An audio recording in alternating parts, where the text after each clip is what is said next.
Assalamualaikum warahmatullahi wabarakatuh. Di video ini saya akan membagikan ilmu pengetahuan pada kalian terkait dengan hukum pidana dan kriminologi.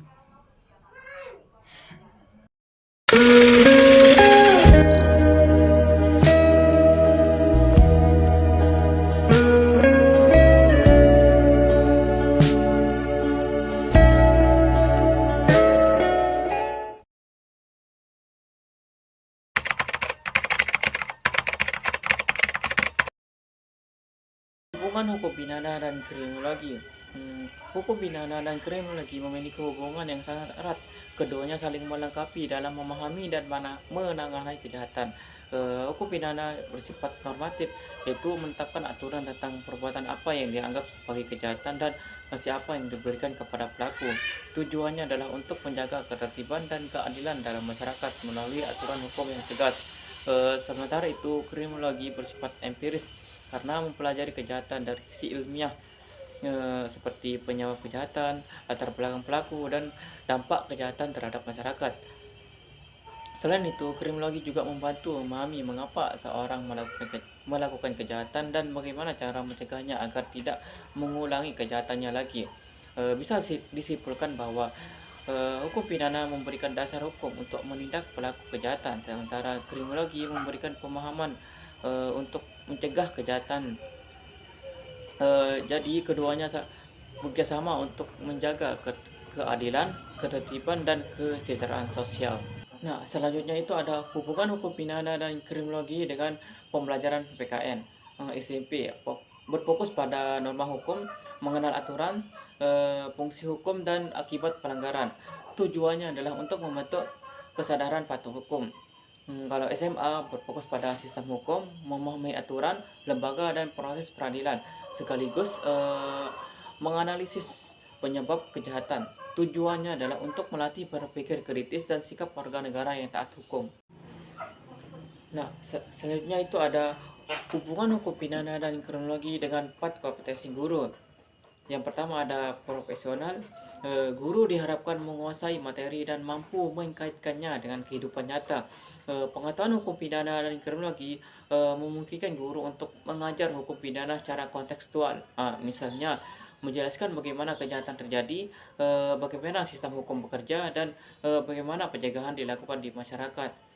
Nah, yang kedua itu ada pedagogik. Hukum pidana dan kriminologi membantu guru memahami perilaku siswa yang menyimpang dari aturan sekolah. Dengan memahami kriminologi, guru dapat menganalisis penyebab perilaku negatif seperti kekerasan, bullying, dan lain-lain, sehingga bisa memberikan pembinaan yang lebih manusiawi dan eduktif, bukan hanya sekadar memberikan hukuman. Yang ketiga itu ada kepribadian. Guru yang memahami nilai-nilai hukum pidana dan kriminologi akan memiliki integritas moral yang kuat. Pengetahuan ini menumbuhkan kesadaran akan pentingnya menjadi teladan yang taat hukum seperti kejujuran, keadilan, dan bertanggung jawab.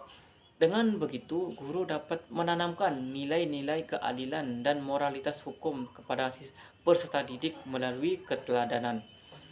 Yang keempat itu ada sosial. Pemahaman terhadap hukum pidana dan kriminologi membantu guru berperan aktif dalam membangun lingkungan sekolah yang aman, tertib, dan bebas dari kekerasan.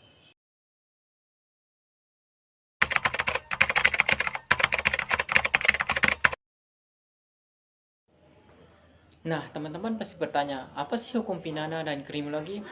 Jadi, hukum pidana adalah aturan yang mengatur mengenai perbuatan yang dianggap melanggar hukum serta sanksi yang diberikan. Sedangkan kriminologi, ilmu yang menelah tindak kejahatan, pelaku, dan pakar-pakar penyebab terjadinya kejahatan. Adapun tujuan hukum pidana, yang pertama itu ada keadilan. Hukum pidana harus adil bagi semua pihak, baik dari pelaku, korban, dan masyarakat. Ya, misalnya seorang yang melakukan kejahatan harus dihukum sesuai dengan tingkat kejahatannya. Sedangkan yang kedua itu ada kepastian, memberikan penjelasan tentang hak dan kewajiban agar seorang lakukan tindakannya dengan sadar tanpa takut oleh aturan yang sewenang-wenang. Ketiga itu ada kemanfaatan, Hukum dibuat untuk kepentingan bersama, mendorong kesejahteraan umum dan melindungi masyarakat. Adapun fungsi hukum pidana yang pertama itu ada social control dan social engineering. Social control. Hukum pidana berfungsi untuk mengontrol dan mengawasi masyarakat agar berperilaku sesuai dengan norma-norma yang berlaku. Sedangkan social engineering, hukum pidana hukum dipidana sebagai alat untuk mengubah dan membentuk perilaku masyarakat ke arah yang lebih baik. Sifat hukum pidana ini bersifat publik, yaitu menghubungkan antara warga negara dengan negara. Jenis hukum pidana berdasarkan bentuk ada tertulis dan tidak tertulis. Kalau tertulis ini seperti KUHP, kalau tidak tertulis ini seperti hukum adat. Berdasarkan sumber ada umum dan khusus. Berdasarkan isi atau substansi ada material dan formil. Berdasarkan wilayah lokal seperti hukum adat, nasional di KUHP dan internasional.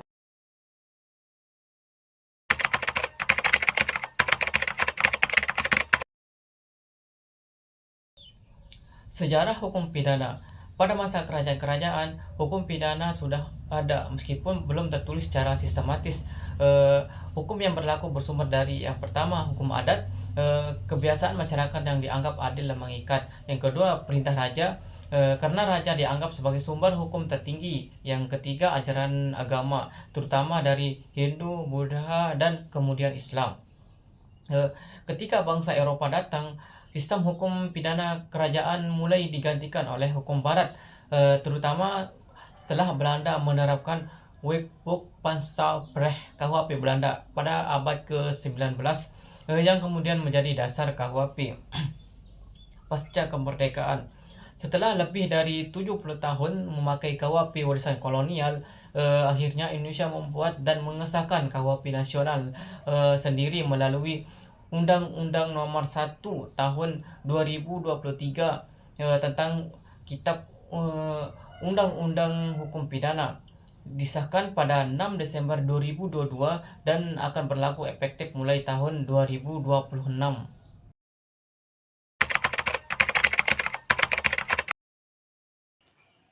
Yang pertama ada asas legalitas, yang dimana pasal 1 ayat 1 KUHP menyebutkan bahwa seorang hanya dapat dipidanai apabila perbuatannya telah diatur dalam perundang-undangan. Yang kedua ada asas teritorial, berdasarkan lokasi terjadinya tindak pidana. Setiap orang yang melakukan kejahatan di wilayah Indonesia maupun warga negara asing tetap tunduk pada KUHP pasal 2 dan 3 KUHP. Yang ketiga ada asas nasionalitas aktif, berdasarkan pelaku kejahatan. Warga negara Indonesia tetap dapat dipidanai meskipun kejahatannya dilakukan di luar negeri, pasal 5 KUHP. Yang keempat ada nasionalitas pasif, berdasarkan korban dari kejahatan. Indonesia bisa menuntut pelaku apabila korbannya adalah warga negara Indonesia, walaupun kejahatannya dilakukan di luar negeri, pasal 4 KUHP. Yang terakhir ada asas universal, diterapkan untuk kejahatan internasional yang diakui secara global. Negara manapun dapat menuntut pelaku tanpa memandang status kewarganegaraan dan tempat terjadinya kejahatan. Contohnya itu terorisme, bajak laut, dan perdagangan orang.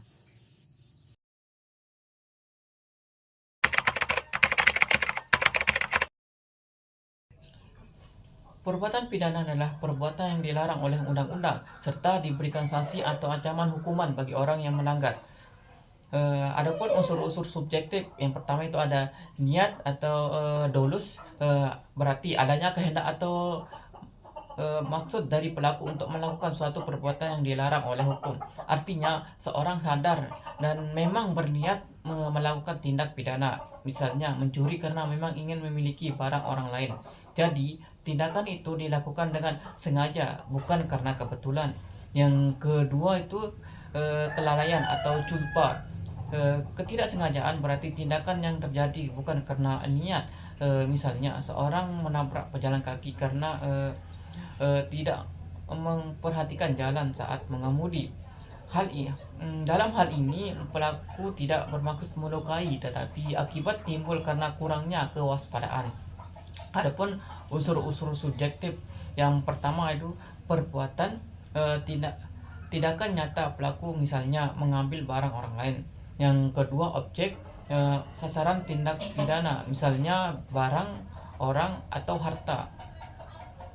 Yang ketiga itu akibat, hasil dari perbuatan seperti kematian atau kerugian.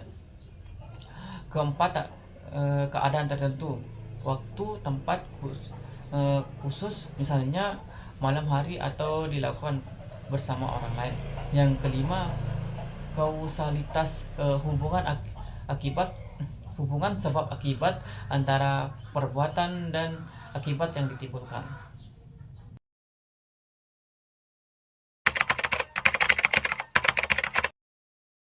Adapun lembaga yang terkait, yang pertama kepolisian, bertugas melakukan penyelidikan, mengetahui ada atau tidak adanya tindak pidana, serta penyidikan, mengumpulkan bukti dan mencari tersangka. Selanjutnya kejaksaan berkewenangan melakukan penuntutan terhadap tersangka di pengadilan. Selanjutnya pengadilan menentukan apakah pelaku dibebaskan atau dijatuhkan hukuman.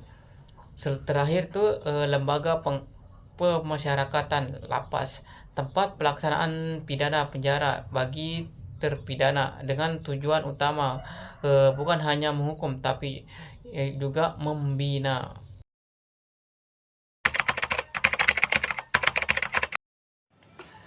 Orang yang dapat dipidanai, yang pertama itu melakukan perbuatan dengan sengaja, dolus, atau lalai, lupa. Ini berarti orang tersebut memiliki niat jahat atau melakukan kelalaian yang mengakibatkan perbuatan melawan hukum. Yang kedua, melakukan perbuatan tindak pidana. Sekalipun belum selesai percobaan tindak pidana, tetap dapat dihukum jika memenuhi syarat tertentu. Yang ketiga, turut serta dalam membantu tindak pidana. Orang yang bekerjasama secara sadar untuk melakukan tindak pidana atau membantu orang lain untuk melakukan tindak pidana juga dapat dipidanai. Adapun orang yang tidak dapat dipidanai, yang pertama itu melakukan perbuatan karena daya, paksa, atau perintah jabatan. Jika seorang melakukan perbuatan karena dipaksa atau karena perintah dari penguasa yang berkewenang, maka ia tidak dapat dipidana. Yang kedua ada pembelaan diri secara terpaksa. Seorang tidak dipidana jika melakukan perbuatan untuk membela diri sendiri atau orang lain dari serangan atau ancaman yang sangat dekat. Yang ketiga, gangguan kejiwaan. Orang yang tidak waras atau gila, yaitu jiwanya cacat dalam pertumbuhan atau terganggu karena penyakit, tidak dapat dipidana karena dianggap tidak mampu bertanggung jawab.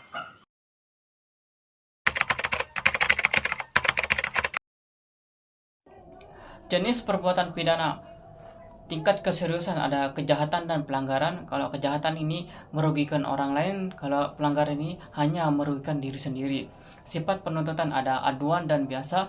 Unsur kesalahan ada dolus, sengaja, dan culpa, ketidaksengajaan atau lalai. Unsur perbuatan ada aktif dan pasif, waktu, seketika, berlanjutan, dan berkesinambungan. Kalau pelaku ada umum dan khusus, kalau korban ada individu dan berkelompok. Adapun perbandingan KUHP lama dan KUHP baru, bisa dilihat di atas ini. Adapun jenis pidana yang dapat dijatuhkan kepada anak, yang pertama itu pidana pokok. Pembinaan dalam lembaga anak ditempatkan di LPKA untuk dibina, bukan sekadar di penjara. Pembinaan di luar lembaga anak tetap tinggal di rumah tetapi mengikuti program pembinaan tertentu. Pelayanan masyarakat anak diwajibkan melakukan pekerjaan sosial yang bermanfaat. Pengawasan anak berada di bawah pengawasan petugas dalam jangka waktu tertentu. Yang kedua ada pidana tambahan untuk anak.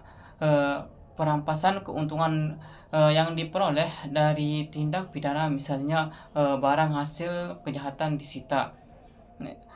Pemenuhan kewajiban adat atau tindakan tertentu, anak melakukan tindakan pemulihan sesuai adat. Menganalisis tentang pidana mati.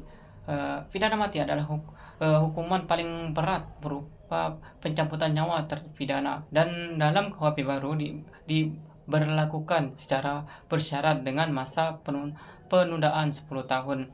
Dasar hukum diatur dalam KUHP lama dan baru, Undang-Undang Narkotika, dan Undang-Undang Terorisme, dan beberapa undang-undang khusus. Tujuannya adalah memberikan keadilan bagi korban, melindungi masyarakat, serta memberikan efek jera bagi pelaku dan orang lain.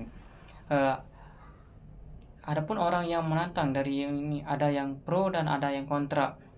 Yang pro itu dianggap adil untuk kejahatan berat dan melindungi masyarakat. Kalau kontra bersiko salah vonis, melanggar hak hidup, dan dinilai tidak manusiawi. Hanya itu yang bisa saya sampaikan. Jika ada kekurangan atau kesalahan, mohon maaf. Sekian dari saya. Assalamualaikum warahmatullahi wabarakatuh.